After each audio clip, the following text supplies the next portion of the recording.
Lajme ndër të tjera do të ndiqni. Raporti i Departamentit Amerikan të Shtetit godet klimën e biznesit në Shqipëri. Sipas këtij raporti, në Shqipëri është e vështirë të bësh biznes. Emigrantët shqiptar kanë dërguar më pak para në Shqipëri edhe pse ato dërgesa janë pjesë kritike e pjesës më të madhe të familjeve shqiptare. Kur mund të përfitojnë të ardhurat nga papunësia, çdo person i siguruar ka të drejtë të përfitojë nëpërmjet skemës së sigurimeve shoqërore të ardhurat nga papunësia. Edicioni informativ në televizionin Kanal 7 mundësohet nga epi Plodekor.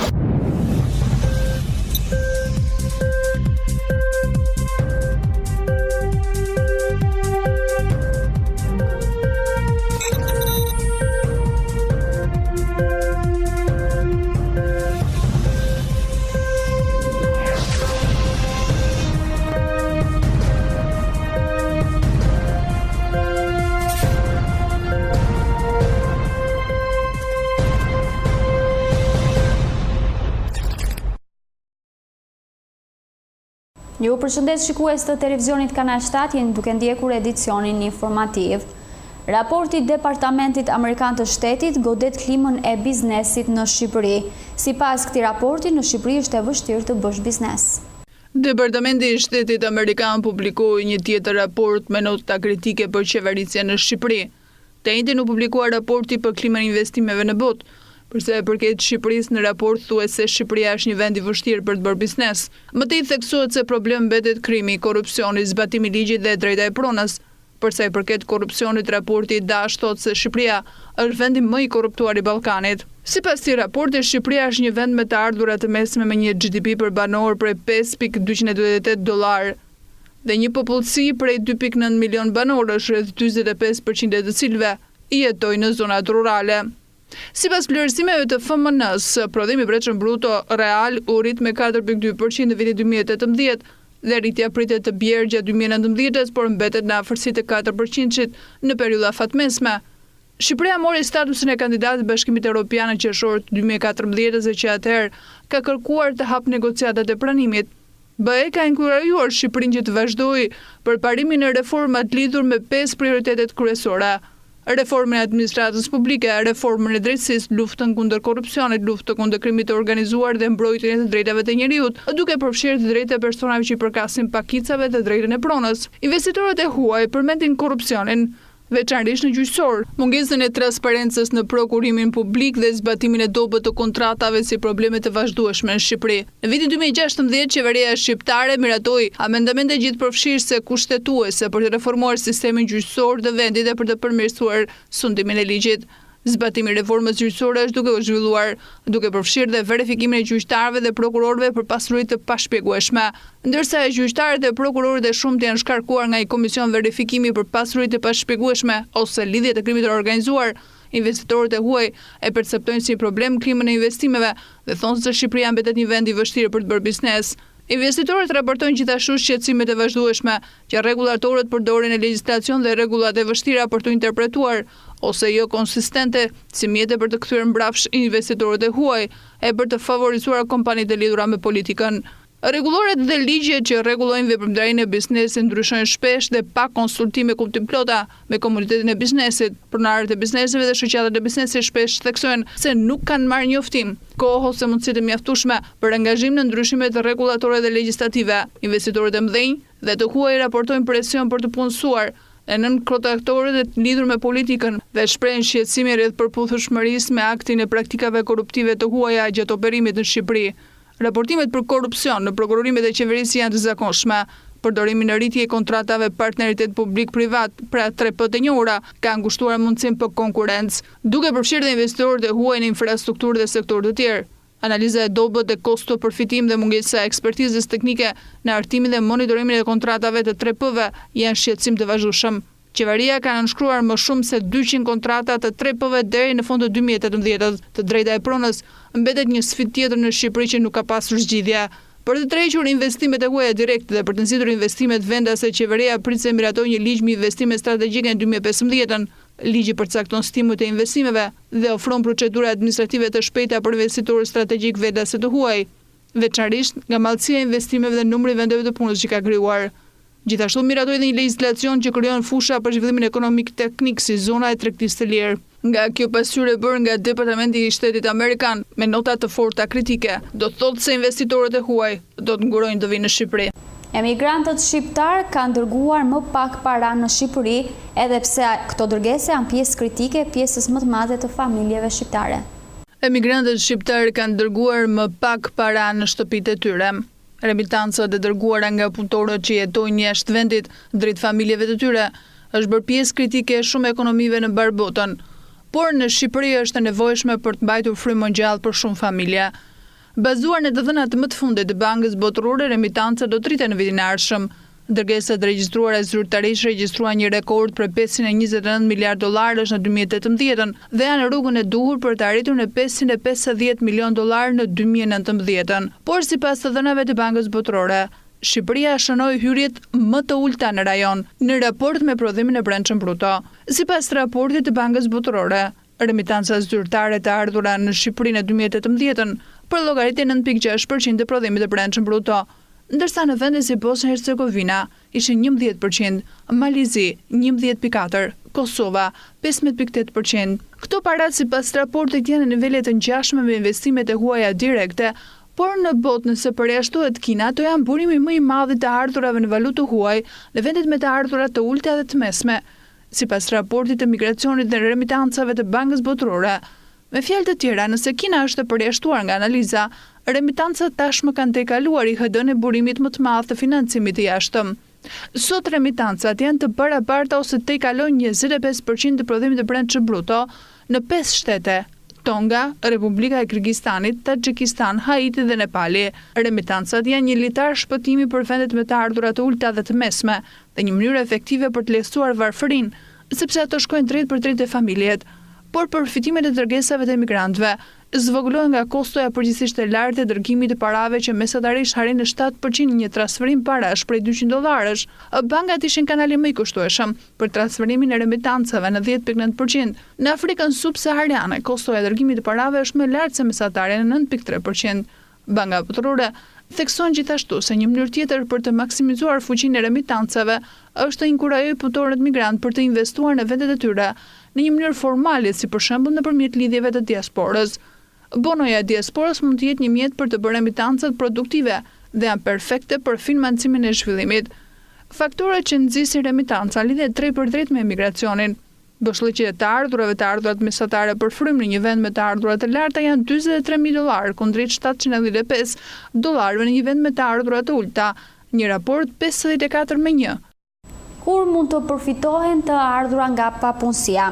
Çdo person i siguruar ka të drejtë të përfitojë nëpërmjet skemës së sigurimeve shoqërore të ardhura nga kjo papunësi. Çdo person i siguruar ka të drejtë që të përfitojë nëpërmjet skemës së sigurimeve shoqërore edhe të ardhura nga papunësia.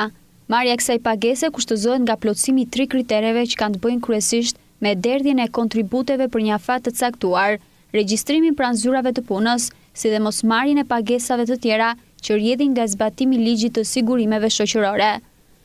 Referuar këtyre kushteve, personat e siguruar përfitojnë të ardhura papunësie në rast se kanë kontribuar në sigurimin shoqëror jo më pak se 12 muaj për çdo rast përfitimi dhe janë vërtetuar nga zyra përkatëse e punës se janë punëkërkues të papunë, të gatshëm të punësohen kur ju ofrohet një punë e paguar, e përshtatshme si dhe të pranojnë të kualifikohen ose të rikualifikohen në programet përkatëse të ofruara nga këto zyra. Kushti i tretë i detyrueshëm për sigurimin e këtyre të ardhurave është fakti se këta persona nuk duhet të jenë duke marrë përfitime të tjera nga ligji i sigurimeve shoqërore, me përjashtim të pensionit të pjesëshëm të invaliditetit. Autoritetet e sigurimeve shoqërore bëjnë dije se sigurimi i papunësisë mund të paguhet edhe në rastet e pjesëmarrjes në programet speciale publike shtetërore dhe lokale, me kusht që ai të mos marrë më shumë se paga minimale mujore. Sipas kushteve të përcaktuara në ligjin e sigurimeve shoqërore, të ardhurat nga papunësia zakonisht mund të sigurohen për një periudhë 1 vjeçare. Megjithatë, në disa raste të caktuara mund të aplikohet edhe shtyrja e afatit të përfitimit të këtyre të ardhurave deri në 2 vite. Konkretisht, e ardhura e papunësisë paguhet deri në 12 muaj, sipas përcaktimit të vendimit të Këshillit të Ministrave. Për persona që punësohen me ndërprerje gjatë periudhës 1 vjeçare të përfitimit të papunësisë, afati i saj mund të shtyhet deri në 2 vjet, por me kusht që gjithsej të mos përfitojnë më shumë se 365 ditë kalendarike. Ndërsa për persona që ndjekin kurset e kualifikimit dhe të rikualifikimit, bëhet e ditur se mund të përfitojnë pagesën e papunësisë gjatë gjithë kohës së zhvillimit të kurseve, në rast se nuk paguhen për këtë periudhë, por jo më shumë se 6 muaj të jafatit një vjeçar të përfitimit të papunësisë. Këtë drejtë e gëzojnë edhe të siguruarit gjatë kohës së përfitimit të barlindjes dhe të pensionit të plotë të invaliditetit. E ardhura nga papunësia përcaktohet si një shumë bazë që siguron të paktën një nivel jetese minimale çdo vit e indeksuar me vendim të Këshillit të Ministrave, lidhur me llogaritjen e indeksimit të çmimit të mallrave të zgjedhura. Niveli bazë i kësaj pagese gjithashtu vendoset nga Këshilli i Ministrave. Në rast se përfituesit e kësaj pagese kanë fëmijë në ngarkim, ata kanë të drejtë që të sigurojnë edhe një shtesë. Lidhur me shtesën që marrin këto kategori, bëhet e ditur se përfituesi me fëmijë në ngarkim deri në moshën 18 vjeç do të marrë një shtesë familjare për çdo fëmijë në masën 5% të ardhurave nga papunësia, por jo më tepër se 30%. Kur njëri nga prindrit është në marrëdhënie pune ose merr pension të plot, shtesa reduktohet në masën 50%. Sa i takon kushteve të përfitimit të ardhurave, personi i siguruar që ka plotësuar periudhën e kërkuar të sigurimit, si dhe gjithë persona në ngarkim të atij që vdes, të cilët nuk kanë plotësuar moshën ose nuk plotësojnë kushtet e tjera për pension, kanë të drejtë të marrin pension kur të plotësojnë moshën ose kushtet e tjera të kërkuara. Ndër persona që i kanë përmbushur të gjitha kushtet, por jo ato të paaftësisë, marrin pension, pasi të provohet se janë të paaftë për punë. Lidhur me kushtet e përfitimit të ardhurave në ligj saktësohet se dhe bashorti pasjetues që bëhet i paaftë për punë pas 10 vjetëve nga vdekja e bashortit, nuk ka të drejtë për pension familjar. Përfitimet afatshkurtra për degët e sëmundjes, barlindjes dhe aksidenteve në punë për personat e punësuar do të llogariten nga qendra e punës, kurse për personat e tjerë ekonomikisht aktiv, nga zyra lokale të sigurimeve shoqërore. Përfitimet afatshkurtra për papunësinë caktohen nga zyra e punësimit. Dokumentacioni, kriteret dhe procedurat e caktimit të tyre përcaktohen me vendim të Këshillit të Ministrave, ndërsa pensionet do të caktohen nga zyra rajonale të Institutit të Sigurimeve Shoqërore brenda ditës së fundit të muajit të ardhshëm, nga data e pranimit të kërkesës dhe dokumenteve të plota dhe të sakta për pension. Përqendrohemi në këto momente në zhvillimet më të fundit që vijnë nga rajoni dhe bota. Shtetet e Bashkuara kanë vendosur të mos e sankcionojnë ministrin e jashtëm iranian Mohamed Javad Zarif tash për tash, çfarë la të kuptojë se Washingtoni po i jep shans diplomacisë për zgjidhje mosmarrëveshje me Iranin. Agjencia e lajmeve Reuters tha se burimet e saj kanë raportuar këtë vendim dhe pse ato nuk kanë dhënë asgjë specifike. Zyrtarët amerikanë nuk janë përgjigjur me një kërkesë për koment. Sekretari amerikan i Shtetesarit Steve Mnuchin kanë thënë se muaj qershor presidenti Donald Trump e ka autorizuar atë që të mos vendosë sanksione kundër Zarifit. Tensioni midis SBA-s dhe Iranit janë të larta prej vitit e kaluar, është tërhequr nga marrëveshja bërthamore dhe ka rikthyer sanksione kundër Iranit. Irani fundjavën e kaluar ka thënë se ka nisur të pasurojë uranium përtej limiteve që parashë marrëveshja bërthamore. Me uraniumin e pasuruar Irani potencialisht mund të kryejë armë bërthamore. Në muajin qershor Irani ka rrëzuar dhe një dron amerikan duke thënë se ai ka shkelur hapësirën e tij ajrore, dhe pse një gjë e tillë është mohuar nga SBA-ja. Zarif pritet të marrë pjesë në takimin e Kombeve të Bashkuara të ardhshme. Për të hyrë në Shtetet e Bashkuara, Washingtoni do t'i duhet i hapi vizë.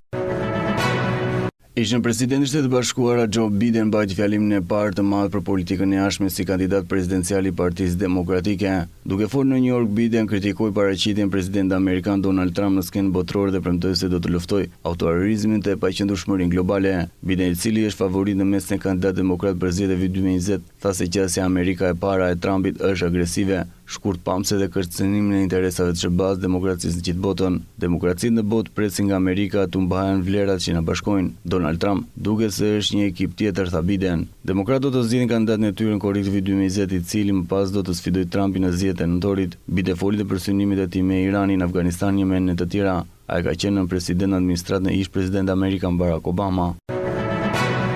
Shtetet Bashkuara thanë se do të nisin arrestimet së paku të 2000 familje emigrante që ligjërisht do mund të dëbohen. Operacionin barkombëtar kërkuar nga presidenti Donald Trump, i cili premtoi se do largojë miliona banor të palishëm nga SBA-ja. Operacioni pritet nisë në 14 korrik pas u shtymë muajin e kaluar. Gazeta New York Times raporton se bastiset janë shtyr për shkak të mospajtimit brenda administratës. Mbështetësit e drejtat e emigrantëve shprehen zemërimi mbi bastisjen planifikuar në 10 qytete të mëdha.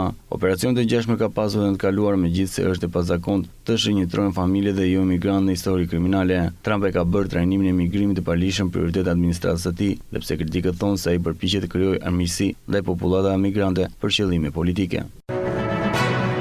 Studitë e forta kanë përfshirë dhe Italinë, veçanërisht Peskarën, ku kokrat e breshtë ishin aq të mëdha sa që dëmtuan 18 persona mes tyre dhe i ngruar shtatzan. Ata në lënduar kryesisht në kokë, dhe në pjesë të tjera të trupit. Kokërt e breshit janë përshkruar madhësinë e një grushti, duke shkaktuar dhe dëme të mëdha materiale. Shumë makina janë dëmtuar, xhamat e çative janë shkatëruar dhe plot pemë janë rrëzuar. Gjithashtu raportohet se kati i poshtëm i spitali është përmbytur. Ekipet e shpëtimit kanë shkuar menjëherë në zonat më të prekura në Itali. Njëri arriti të shpëtonte një person i cili kishte mbetur në det rreth 500 metra larg brekut. Në Piacenza breshi i fortë ka shkatëruar dëme të mëdha në vreshtari, ndërsa në Taranto era e fortë ka shkatëruar rrëzimin e një vinci dhe punojës që ndodhishin aty nuk është gjendur ende. Duke lënë pas zhvillime nga rajoni dhe bota, vijmë sërish me informacione në vend. Ligji i ri i qeverisë për portalet ka sjellë reagimin e OSBE-s, sipas të cilës pezullimi i botimeve në internet është masë ekstreme kundër lirisë së shprehjes.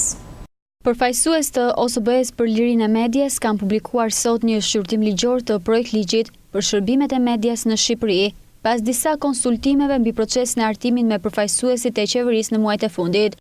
Në shqyrtimin ligjor të OSBE-s thuhet se AMA nuk duhet të bllokojë përmbajtjet e publikuara dhe se bllokimi apo kufizimi i aksesit në internet zbatohet vetëm në 3 raste: pornografia e fëmijëve, inkurajimin e akteve terroriste dhe shkeljet e sigurisë kombëtare. Sipas raportit në fjalë, bllokimi apo pezullimi i botimeve në internet konsiderohet një masë ekstreme shtetit kundrejt të drejtës së lirisë së shprehjes dhe se një masë e tillë pranohet vetëm në rastet e shkeljeve shumë serioze të drejtave të tjera të njerëzit ose parimeve demokratike, ose kur masa të tjera nuk mund të zbatohen. Ndër të tjera në raport thuhet, është e nevojshme që legjislacioni i ardhshëm të respektojë standardet ndërkombëtare dhe angazhimet e OSBE-s për lirinë e shprehjes dhe që të mos ndikojë negativisht në lirinë e medias në vend. Zyra e OSBE-s ka qenë e përfshirë në një proces të gjatë konsultimi gjatë hartimit të këtij legjislacioni. Megjithatë, ende nevojiten përmirësime të mëtejshme të ligjit, tha përfaqësuesi i OSBE-s, duke shprehur shpresën se kjo do të bëhet gjatë procesit parlamentar. Autoriteti i mediave audiovizive, regulatori i mediave audiovizive, nuk duhet të jetë zvendësimi gjyqësor i të pavarur apo mekanizmave të duhur vetërregullues për çështjen e lirisë së shprehjes, duke shtuar se kjo vlen edhe për bllokimin për përmbajtjen, gjobat për shkeljet ligjit dhe modalitetet e së drejtës për t'u përgjigjur. Analiza ligjore thotë se rregullimi i versioneve elektronike të medias së shkruar dhe më gjerë i ofruesve të shërbimeve elektronike të botimit duhet të jetë i njëjtë me atë të shërbimeve të mediave audiovizive. Bllokimi ose pezullimi i botimeve në internet konsiderohet një masë ekstreme e shtetit kundrejt të drejtës së lirisë së shprehjes dhe për këtë arsye pranohet nga standardet ndërkombëtare vetëm në rastet e shkeljeve shumë serioze të drejtave të tjera të njerëzit ose parimeve demokratike, ose kur masa të tjera nuk mund të zbatohen. Kompetenca e AMA-s lidhur me bllokimin e përkohshëm apo kufizimit të aksesit në internet mund të zbatohen vetëm në 3 rastet e qarta të përcaktuara në ligj, siç është pornografia e fëmijëve, inkurajimin e akteve terroriste dhe shkeljen e sigurisë kombëtare, dhe kur masat e tilla konsiderohen si të nevojshme dhe proporcionale, duke marrë parasysh ekzistencën e një rreziku të afërt. Duhet të krijohet një mekanizëm i duhur i apelimit dhe rishikimit përpara gjyqësorit si mbrojtje për botuesit dhe qytetarët. Në rrethana të tjera, masat e tilla duhet të trajtohen nga sistemi i drejtësisë penale. Kompetencat e AMA-s nuk mund të shtrihen në trajtimin e çështjeve të tilla si shpifja.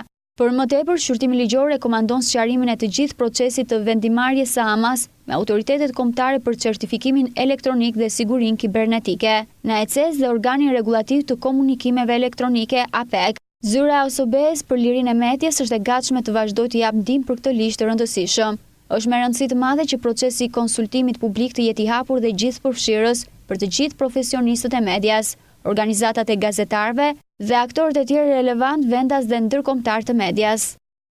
Vjen këto momente me parashikimin e motit, grafika na prezanton parashikimin e motit për ditët në vijim.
channel7gjirokastër.online.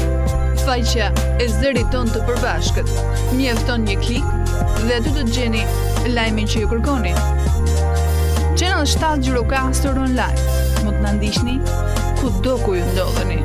Lajme minutë pas minute, emisione, kronika, shtypi i ditës, foto lajm, kulturë, kuriozitete, kuzhinë, sport, transmetim live.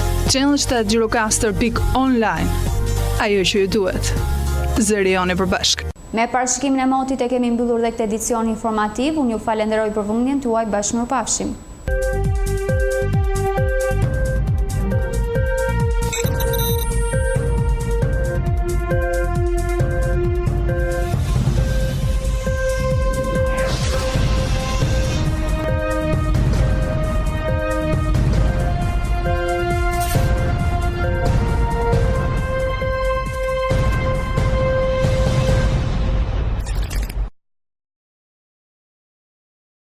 Edicioni informativ në televizionin Kanal 7 mundësohet nga Epi Plot Dekor.